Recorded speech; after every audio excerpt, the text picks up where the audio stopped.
Olá, companheiros e companheiras de caminhada. Espero que vocês estejam bem na medida do possível. Eu quero conversar um pouquinho hoje sobre as estratégias utilizadas pelos Estados Unidos nesta guerra Rússia-Ucrânia.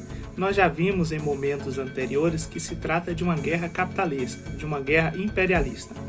Então, quais são as estratégias dos Estados Unidos? Mas, sobretudo, pensar, e este deve ser o objetivo principal do vídeo, é pensar como a China observa esses movimentos estratégicos dos Estados Unidos. Você já deve estar acompanhando aqui conosco. Eu peço a você também que curta este vídeo, que compartilhe, que se inscreva no canal, porque isso nos ajuda muito. Então, observe, neste momento da história, nós nos conduzimos para uma realidade em que nós tenhamos um novo ator global principal.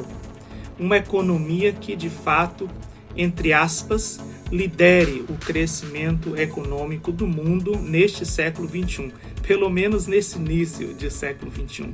E nós estamos falando da China. As previsões de mercado dão conta de que o PIB da China ultrapassará os Estados Unidos em 2027 ou, no máximo, em 2028. E não se trata apenas de um crescimento econômico, mas é um crescimento econômico e tecnológico, aliado, vinculado a uma soberania tecnológica.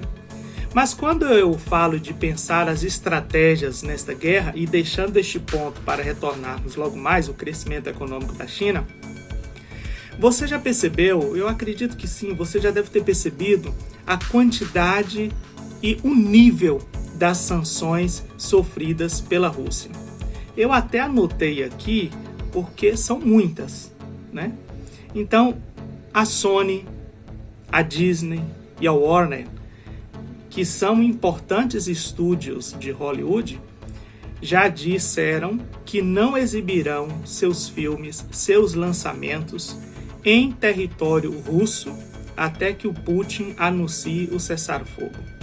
Você também deve ter acompanhado que músicos e musicistas russos têm sido bloqueados, tiveram suas apresentações canceladas nos Estados Unidos e na Europa, e em casos extremos, até demitidos. O balé russo, um dos mais famosos do mundo, também sofre uma onda de boicotes. Tanto o balé Bolshoi quanto o balé estatal russo da Sibéria. Surpreendeu também que uma universidade europeia suspendeu as aulas sobre Dostoiévski. Veja você, um dos mais importantes escritores que nós temos. Isso porque querendo com isso de alguma forma ferir a identidade russa.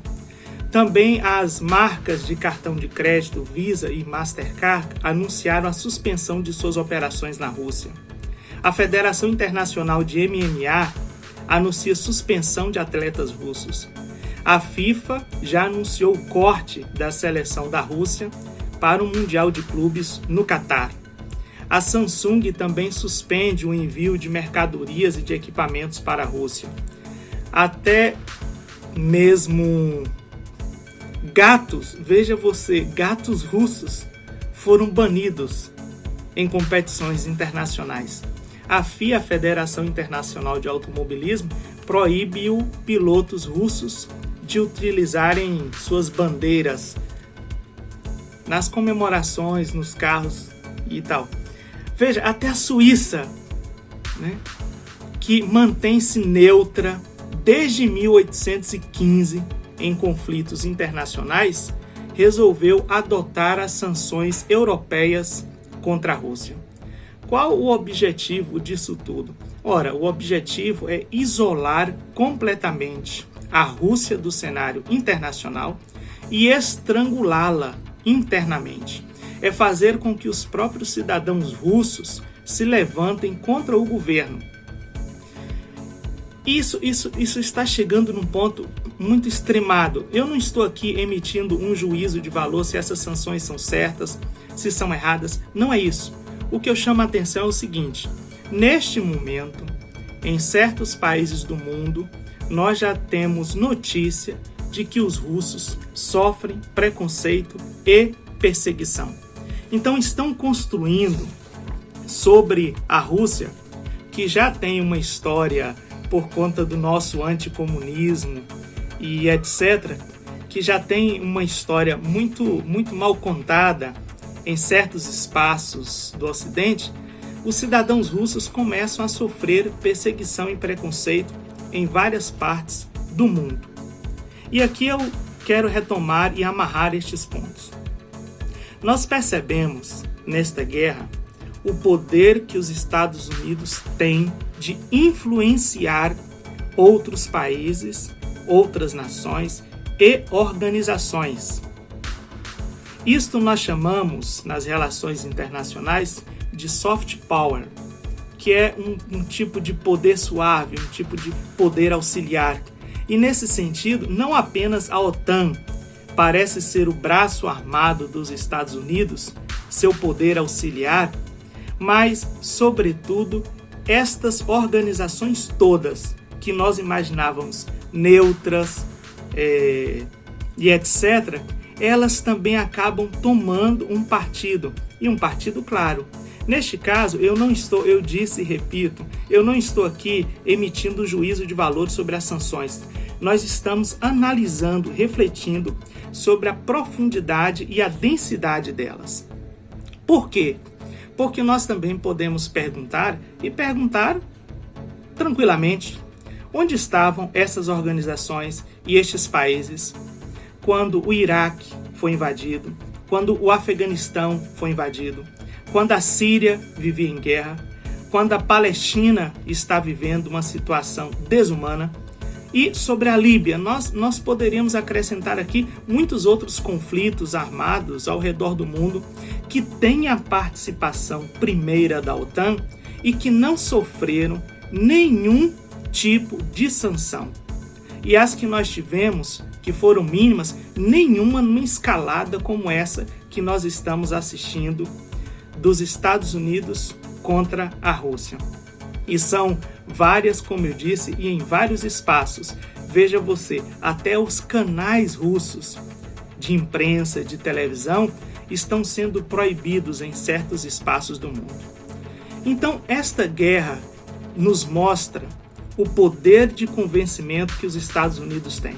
Mas o que a China tem a ver com isso? A China, parece-me, que não apenas assiste, ela toma neste momento uma posição conciliatória quando ela mesma, que está em contato permanente com a Rússia, com o Putin, entra em contato com a Ucrânia, tentando mediar ali pacificamente o conflito. Mas a Rússia e os Estados Unidos em conflito mostram para a China como o Ocidente se comporta em uma guerra. O poder que os Estados Unidos têm de mobilizar órgãos e organizações em seu favor. Esta observação da China é importantíssima. Por quê? Eu estava assistindo a uma entrevista do jornalista e escritor José Luiz Del Royo. Ele falou à TV Tutameia, está aí no YouTube, você pode assistir se tiver interesse, mas eu gostei muito. Entre aspas, eu trouxe uma citação dele aqui, abre aspas. Esta guerra é só um aperitivo. Essa guerra contra a Rússia, entre a Rússia e a Ucrânia, mas usada contra a Rússia, é um aperitivo para uma guerra maior, que é a guerra contra a China. O inimigo está lá. Lá é que está o grande dinamismo econômico do mundo, que desloca a Europa. A Europa passou a ser um apêndice bastante secundário ao continente asiático. Fecha aspas. Essa citação do Del Royo é que me fez refletir na condição da China e como a China observa os movimentos do Ocidente, dos Estados Unidos, da União Europeia, contra a Rússia, sabendo que, mais cedo ou mais tarde, ela pode sofrer as mesmas sanções. em vista de que o inimigo principal dos Estados Unidos no cenário econômico global é a China. Porque a China, neste momento, é a única nação capaz de superar e, com isso, afrontar o poder norte-americano.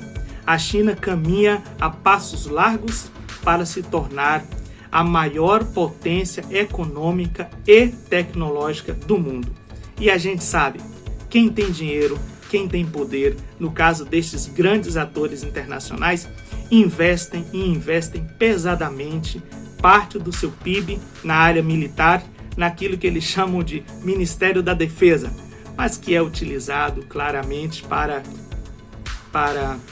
minar o poder de outras nações, para fazer tremer outras nações.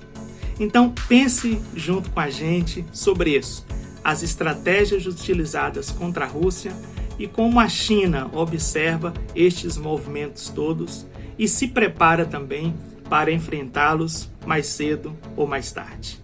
Não se esqueça, curta o nosso vídeo, se inscreva em nosso canal, compartilhe-o também, se assim o desejar, e ative as notificações.